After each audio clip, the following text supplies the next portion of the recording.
कसं आहे पब्लिक, मी तुमचा लाडका निखिल. तर तुम्ही बघू शकता आता आपल्याला देवीला यायचं होतं, त्यासाठी आलो होतो. मग काय देवीच्या पार्किंगला गाडी बीड लावली, मस्तपैकी गाडी लावून पार्किंगला आतमध्ये पाय पडण्यासाठी गेलो. बघा देवीची मूर्ती किती सुंदर आहे. मग काय तिथं थोडा वेळ देवीच्या पाय बिया पडून तिथे थोडा वेळ बसलो आणि मग पुढच्या प्रवासासाठी आम्ही निघून गेलो. मग काय आम्हाला पुढे जायचं होतं, त्यासाठी मग निघलो. हे बघा, एकूण मावलाय इथं. बघा कसला तो झुलता पूल आहे, पण त्या झुलता पुलावरची शासनाने एंट्री नव्हती दिली, पावसामुळे बंद केला होता. त्याच्यामुळे बघा आम्ही इथूनच व्हिडिओ ते काढलाय. आणि त्यानंतर तर काय, मग काका काकी बहिणी त्यांना भावंडांना सगळ्यांना फोटो काढायचे होते. त्यांना म्हणलं तुम्ही थांबून घ्या, तुम्हाला आधी व्हिडिओ मध्ये घेतो मग तुमचे फोटो काढतो. आणि जात जाता बघा व्ह्यू कसला भारी दिसत आहे. फुल मस्ती करत आहे लोक पाण्यामध्ये. आणि त्यानंतर तर दुसऱ्या साईडला येऊन बघा, तिकडून पण कसला व्ह्यू मस्त दिसत आहे, पाणी बिणी मस्त येत आहे.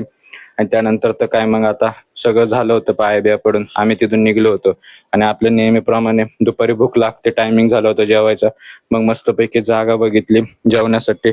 मस्त हिरवगार वातावरणामध्ये आम्हाला जागा भेटली शेड खाली. मग काय सगळे आम्ही डब्बे घरनच करून घेऊन आलो होतो. काकीन ते डब्यान ते मम्मीन ते काढत होते. मग काय सगळं घेतलं बितलं वाढून आणि मस्त खायला चालू केलं. कसा वाटला ब्लॉग? आवडला असेल तर नक्की फॉलो करा. Bye bye.